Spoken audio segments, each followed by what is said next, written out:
नमस्कार, यह है कहानियों का अद्भुत संसार किस्सा कहानी और मैं मंजीत ठाकुर आपको सुना रहा हूं हिंदी की श्रेष्ठ कहानियां। आज सुनिए वृंदावन लाल वर्मा की लिखी कहानी शरणागत। रज्जब कसाई अपना रोजगार करके ललितपुर लौट रहा था। साथ में स्त्री थी और गांठ में 200-300 की बड़ी रकम। मार्ग बीहड़ था और सुनसान। ललितपुर काफी दूर था। बसेरा कहीं न कहीं तो लेना ही था, इसलिए उसने मणपुरा नामक गांव में ठहर जाने का निश्चय किया। उसकी पत्नी को बुखार हो आया था। रकम पास में थी और बैलगाड़ी किराए पर करने में खर्च ज्यादा पड़ता, इसलिए रज्जब ने उस रात आराम कर लेना ही ठीक समझा। परंतु ठहरता कहां? जात छिपाने से काम नहीं चल सकता था। उसकी पत्नी नाक और कानों में चांदी की बालियां डाले थी और पैजामा पहने थी। इसके सिवा गांव के बहुत से लोग उसको पहचानते भी थे। वो उस गांव के बहुत से कर्मण्य और अकर्मण्य ढोर खरीद कर ले जा चुका था। अपने व्यवहारियों से उसने रात भर के बसेरे के लायक स्थान की याचना की। किसी ने भी मंजूर नहीं किया।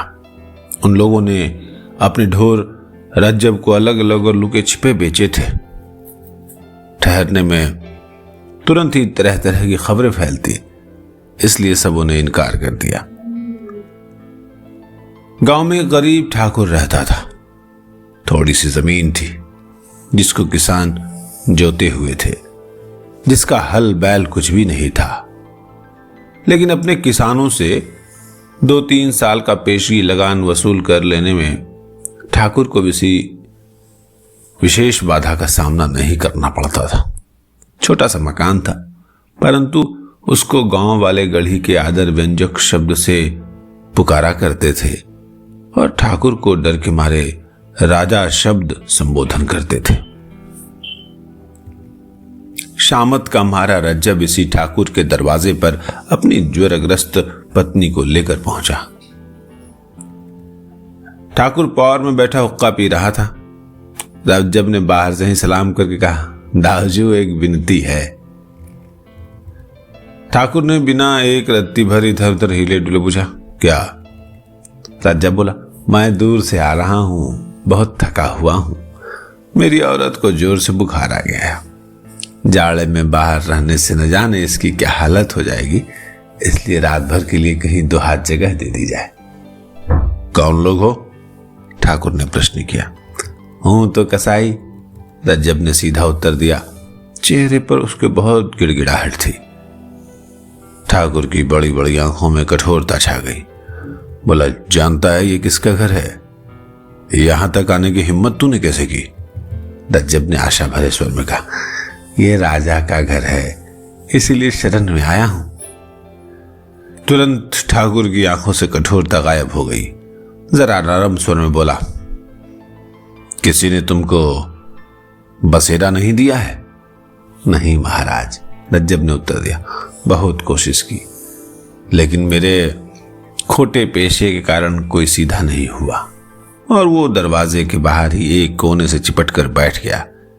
पीछे उसकी पत्नी कराहती कांपती हुई गठरी सी बनकर सिमट गई।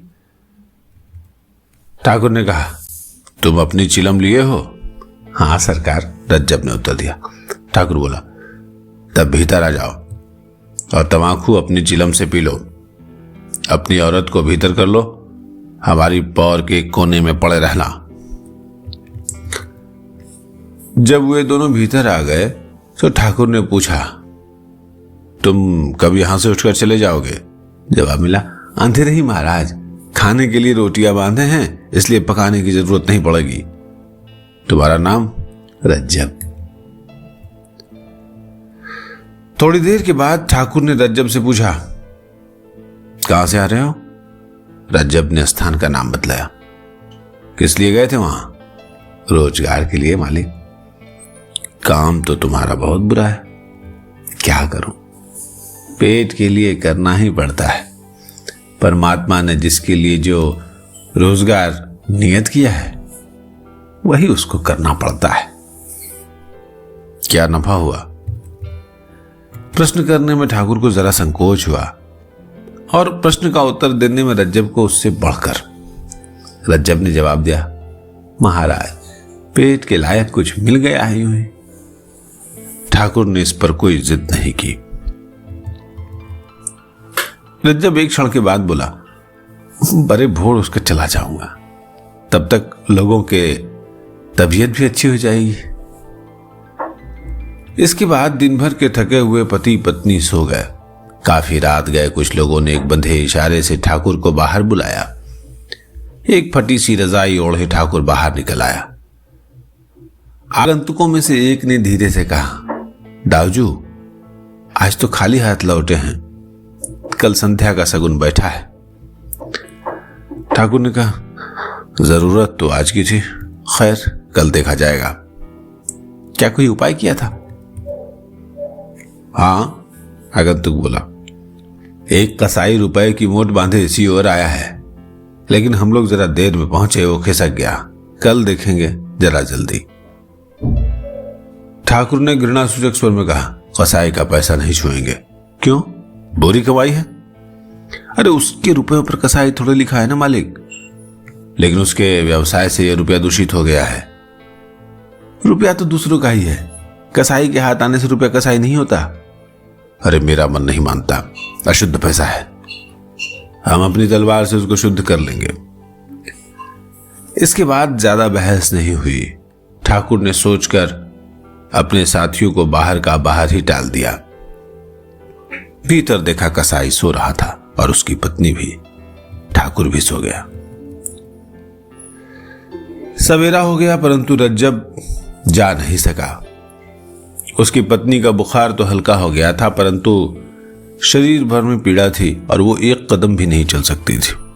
ठाकुर उसे वहीं ठहरा हुआ देखकर कुपित हो गया। रज्जब से बोला, मैंने खूब मेहमान इकट्ठे किए हैं, गांव भर थोड़ी देर में तुम लोगों को मेरी पौर में टिका हुआ देखकर तरह तरह की बकवास करेगा, तो बाहर जाओ ऐसे समय। रज्जब ने बहुत विनती की, परंतु ठाकुर नहीं माना। हालांकि गांव भर उसके दबदबे को मानता था, परंतु अन्य लोकमत दबदबा उसके भी मन में था। इसलिए रज्जब गांव के बाहर सपत्नी के एक पेड़ के नीचे जा बैठा और पूरे हिंदू समुदाय को मन मन कोसने लगा। उसे आशा थी कि रात पहर में उसकी पत्नी की तबीयत इतनी स्वस्थ हो जाएगी कि वो पैदल यात्रा कर सकेगी, लेकिन ऐसा नहीं हुआ। तब उसने एक गाड़ी किराए पर कर लेने का निर्णय किया। मुश्किल से एक चमार काफी किराया लेकर ललितपुर गाड़ी ले जाने के लिए राजी हुआ। इतने में दोपहर हो गई। उसकी पत्नी को जोर का बुखार हो आया। वो जाड़े के मारे थर थर कांप रही थी, इतनी कि रज्जब की हिम्मत उसी समय इसे ले जाने की नहीं पड़ी। गाड़ी में अधिक हवा लगने के भय से रज्जब ने उस समय तक के लिए यात्रा को स्थगित कर दिया, जब तक कि उस बेचारे की कम से कम कपकपी बंद न हो जाए। घंटे 1.5 घंटे बाद उसकी कपकपी तो बंद हो गई, परंतु ज्वर बहुत तेज हो गया। रज्जब ने अपनी पत्नी को गाड़ी में डाल दिया और गाड़ीवान से जल्दी चलने को कहा। गाड़ीवान बोला, दिन भर तो यही लगा दिया, अब जल्दी चलने को कहते हो। रज्जब ने मिठास के स्वर में उसे फिर जल्दी चलने के लिए कहा। वो बोला, इतने किराए में काम नहीं चलेगा, अपना रुपया वापस लो, मैं तो घर जा रहा हूं। रज्जब ने दांत पीसे कुछ क्षण चुप रहा। सचेत होकर कहने लगा, भाई आफत सबके ऊपर आती है, इंसान ही इंसान को सहारा देता है, जानवर तो नहीं देते। तुम्हारे भी बाल बच्चे हैं, कुछ दया के साथ काम लो। कसाई को दया पर व्याख्यान देते सुनकर गाड़ीवान को हंसी आ गई। उसको टस से मस न होता देखकर रज्जब ने और पैसे दिए। तब उसने गाड़ी हाँकी। 5-6 मील चलने के बाद संध्या हो आई। गांव कोई पास में नहीं था। रज्जब की गाड़ी धीरे धीरे चली जा रही थी। उसकी पत्नी बुखार में बेहोश थी। रज्जब ने अपनी कमर टटोली, रकम सुरक्षित बंधी पड़ी थी। रज्जब को स्मरण हो आया कि पत्नी के बुखार के कारण आंटी का कुछ बोझ कम कर देना पड़ा है, और स्मरण हो आया गाड़ीवान का वो हठ, जिसके कारण उसको कुछ पैसे व्यर्थ में ही देने पड़े थे। उसको गाड़ीवान पर क्रोध था, परंतु उसको प्रकट करने की उस समय उसके मन में इच्छा नहीं थी। बातचीत करके रास्ता काटने की कामना से उसने वार्तालाप आरंभ किया। गांव तो यहां से दूर मिलेगा, बहुत दूर, वहीं ठहरेंगे। किसके यहां? अरे किसी के यहां भी नहीं, पेड़ के नीचे ठहरेंगे। कल सवेरे ललितपुर चलेंगे। कल को फिर पैसा मांग उठना। कैसे मांग उठूंगा? किराया ले चुका हूं, अब फिर कैसे मांगूंगा? जैसे आज गांव में हट करके मांगा था। बेटा ललितपुर होता तो बतला देता। गाड़ीवान ने कहा, क्या बतला देते? क्या सेंतमेत गाड़ी में बैठना चाहते थे? रज्जब ने कहा, क्यों बे, रुपए देकर भी सेंतमेत में बैठना कहता है? जानता है मेरा नाम रज्जब है। अगर बीच में गड़बड़ करेगा तो नालायक को यहीं छुरे से काट कर कहीं फेंक दूंगा। गाड़ी लेकर ललितपुर चल दूंगा। रज्जब क्रोध को प्रकट नहीं करना चाहता था, परंतु शायद अकारण ही वो भली भांति प्रकट हो गया। गाड़ीवान ने इधर उधर देखा। अंधेरा हो गया था, चारों ओर सुनसान था, आसपास झाड़ी खड़ी थी। ऐसा जान पड़ता था कहीं से कोई अब निकला कि तब निकला। रज्जब की बात सुनकर उसकी हड्डी काम गई। ऐसा जान पड़ा मानो पसलियों को उसकी ठंडी छुरी छू रही हो।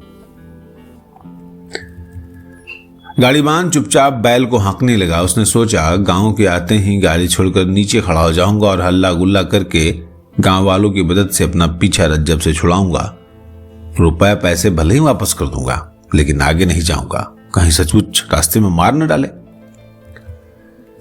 गाड़ी थोड़ी दूर और चली होगी कि बैल ठिठक कर खड़े हो गए। रज्जब सामने नहीं देख रहा था, इसलिए जरा कड़क कर गाड़ीवान से बोला, क्यों बे बदमाश, सो गया क्या? अधिक कड़क के साथ सामने रास्ते पर खड़ी हुई टुकड़ी में से किसी के कठोर कंठ से निकला, जबरदस्त, आगे बढ़े तो।